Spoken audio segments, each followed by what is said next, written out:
সম্মানিত হাজরিন, আজ এই পবিত্র সভায় আমার আলোচ্য বিষয় হলো রসুল করিম সাল্লাল্লাহু আলাইহি সাল্লাম বেমিসাল। অর্থাৎ রসুল করিম সাল্লাল্লাহু আলাইহি সাল্লাম হলেন অতুলনীয়, তুলনাহীন, তার কোনো তুলনা নাই। আল্লাহ সুবহানাহু ওয়া তাআলা পবিত্র গ্রন্থ আল কোরআনে বলেছেন, ইন্না আ'তাইনাকাল কাউসার। আল্লাহ বলছেন, নিশ্চয় আমি আপনাকে অসংখ্য গুণাবলী দান করেছি। রসুল করিম সাল্লাল্লাহু আলাইহি সাল্লামকে আল্লাহ পাক যত গুণ দান করেছেন তার মধ্যে একটি গুণ হলো রসুল করিম সাল্লাল্লাহু আলাইহি সাল্লাম হচ্ছেন অতুলনীয়, বেমিসাল, যার কোনো তুলনা নাই, যার কোনো মিসাল নাই, যার কোনো দ্বিতীয় নাই। যেমন আল্লাহ ওয়াহদাহু লা শারীক, আল্লাহর কোনো শরীক নাই, ঠিক তেমনি আল্লাহ তার প্রিয় রসুল সরওয়ারে কায়নাত সাল্লাল্লাহু আলাইহি সাল্লামকে অতুলনীয় করে সৃষ্টি করেছেন। আহলে সুন্নাত ওয়াল জামাতের মৌলিক আকীদা সমূহের মধ্যে একটি আকীদা হলো আল্লাহ সুবহানাহু ওয়া তাআলার সৃষ্টির মধ্যে সর্বশ্রেষ্ঠ সৃষ্টি হচ্ছে মানব জাতি। আর মানব জাতির মধ্যে সবথেকে দামি মর্যাদার অধিকারী হলো নবীগণ। আর নবীদের মধ্যে সবথেকে শ্রেষ্ঠ মহান ব্যক্তিত্ব তিনি হলেন পয়গম্বরে আযম জনাবে মুহাম্মদুর রাসূলুল্লাহ সাল্লাল্লাহু আলাইহি ওয়াসাল্লাম। সম্মানিত হাজরিন, মাত্র কয়েক মিনিট আলোচনা, একটু ভালো করে কর্ণপাত করবেন। আল্লাহ সুবহানাহু ওয়া তাআলা এই পৃথিবীর জমিনে 1,24,000 অথবা 2,24,000 নবী ও রাসূলকে প্রেরণ করেছেন। প্রত্যেকজন নবী ও রাসূল আল্লাহর সঙ্গে মেরাজ করেছেন। কিন্তু আপনার আমার নবী সরওয়ারে কায়নাত সাল্লাল্লাহু আলাইহি ওয়াসাল্লাম যেভাবে আল্লাহর সাথে মেরাজ করেছেন, আমার নবী আল্লাহর কাছে যেভাবে গিয়েছেন, এই রকম ভাবে অন্যান্য নবী ও রাসূলের মেরাজ সংঘটিত হয়নি। হযরতে আদম আলাইহিস সালামের মেরাজ আল্লাহর সাথে হয়েছে, কিন্তু রবের শাহী দরবারে হয়নি। শীশ আলাইহিস সালামের মেরাজ হয়েছে, কিন্তু রবের শাহী দরবারে গিয়ে নয়। মুসা আলাইহিস সালামের মেরাজ হয়েছে তুর পাহাড়ে, রবের শাহী দরবারে গিয়ে নয়। ঈসা আলাইহিস সালামের মেরাজ হয়েছে রবের শাহী দরবারে নয়। ইব্রাহিম আলাইহিস সালামের মেরাজ হয়েছে, কিন্তু রবের শাহী দরবারে নয়।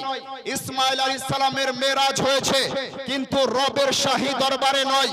লূত আলাইহিস সালামের মেরাজ হয়েছে, কিন্তু রবের শাহী দরবারে নাই। এমন করে পৃথিবীর জমিনে যতজন নবী ও রাসূল এসেছেন, প্রত্যেকটা নবী ও রাসূল আল্লাহ রাব্বুল আলামিনের সাথে মেরাজ করেছেন, কিন্তু 7টা আকাশকে অতিক্রম করে, 7টা আকাশকে ভেদ করে, সিদরাতুল মুনতাহা পার করে রবের দরবার পর্যন্ত পৌঁছানো কারো পক্ষে সম্ভব হয়নি। কিন্তু পয়গম্বর আযম জনাবে মুহাম্মদুর রাসূলুল্লাহ সাল্লাল্লাহু আলাইহি সাল্লামের কথা যখন চলে আসে, যে নবী সম্পর্কে রব্বে কায়নাত পবিত্র গ্রন্থ আল কোরআনে বলেছেন, ওয়া মা আরসালনাকা ইল্লা রাহমাতাল লিল আলামিন, যে নবী সম্পর্কে রব্বে কায়নাত পবিত্র গ্রন্থ আল কোরআনে বলেছেন, কদ জাআকুম মিনাল্লাহি নূরুন ওয়া কিতাবুম মুবিন, যে নবী সম্পর্কে রব্বে কায়নাত হাদিসে কুদসির মধ্যে বলেছেন, লাউলাকা লামা খলাকতুল আফলাক, ও আমার প্রিয় পয়গম্বর, আমি রব্বে করিম আপনাকে সৃজন না করলে কোনো কিছু সৃষ্টি করতাম না। ওই নবীর মেরাজের কথা যখন আসে, সেই নবীর মেরাজ মক্কার কোনো জায়গাতে নয়, মদিনার কোনো জায়গাতে নয়, মক্কার কোনো পাহাড়ে নয়, মদিনার কোনো পাহাড়ে নয়, মক্কার কোনো মসজিদে নয়, মদিনার কোনো মসজিদে নয়, পৃথিবীর কোনো শ্রেষ্ঠ স্থানে নয়, বরং রব্বে কায়নাত 70,000 ফেরেশতার কাফেলা পাঠিয়ে দুনিয়ার মাটি থেকে রবের দরবার পর্যন্ত নিয়ে গিয়ে রব্বে কায়নাত মুস্তাফা জানের রহমতকে দিদার দান করেন। এই কথার উপরে যখন বরেলির তাজদারের নজর পড়েছিল, পৃথিবীবাসীকে জানিয়ে দিয়েছিল, কাবে কে বদরুদ্দুজা তুম পে করোড়ো দরুদ, কাবে কে বদরুদ্দুজা তুম পে করোড়ো দরুদ, তৈবা के शमसुद्दुहा तुम पे करोड़ों दरूद, और कोई गैब किया तुमसे निहा हो बाला, जब ना खुदा नहीं छुपा तुम पे करोड़ों दरूद। ও নবী কোন নবী? যে নবীর মেরাজ পৃথিবীর কোন জায়গাতে নয়, রবের শাহী দরবারে হয়েছিল, সেই নবী অন্যান্য নবীর মতো হলেন না। দ্বিতীয় পয়েন্ট, এটাই শেষ, এটাই প্রথম। যারা সাহাবায়ে কেরাম রাসূল করিম সাল্লাল্লাহু আলাইহি সাল্লামকে দেখেছেন, তারা কি কখনো কোনো বক্তব্যে, কোনো মন্তব্যে এইরকম বক্তব্য পেশ করেছেন যে নবী হলেন আমাদের মতো মানুষ? একটু দেখতে হবে।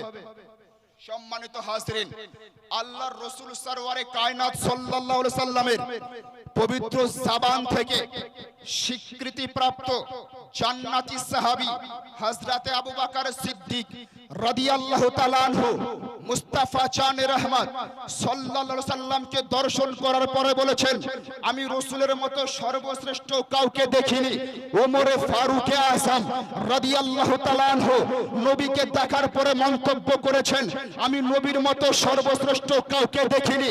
উসমানে গানি মুস্তাফাকে দেখার পরে বলেছেন, আমি রাসূলের মতো দামি কাউকে দেখিনি। মাওলা আলী মুস্তাফাকে দেখার পরে বলেছেন, আমি নবীর মতো সম্মানীয় কাউকে দেখিনি।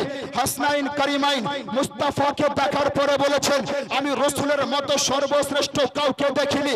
হযরতে আবু হুরায়রা মুস্তাফাকে দেখার পরে বক্তব্য দিয়েছেন, নবীর মতো সর্বশ্রেষ্ঠ আমার চোখ কাউকে দেখেনি।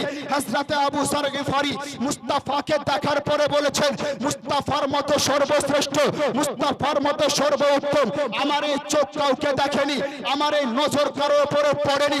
এবার কোন ব্যক্তি প্রশ্ন করতে পারে, আবু বকর সিদ্দিক তো বললেন নবীর মতো কাউকে দেখিনি, আবু বকরের মন্তব্যকে কেমন করে মেনে নেওয়া চাই? তার কারণ তার জন্য সম্ভব হতে পারে তিনি আরব দেশের সমস্ত মানুষকে দেখেছেন, তার মধ্যে নবীর মতো কাউকে পায়নি।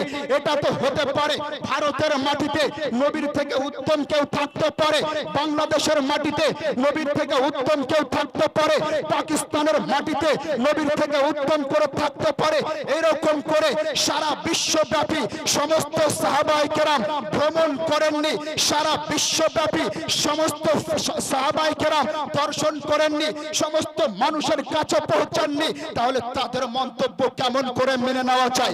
তাদের বক্তব্যকে কেমন করে মেনে নেওয়া চাই?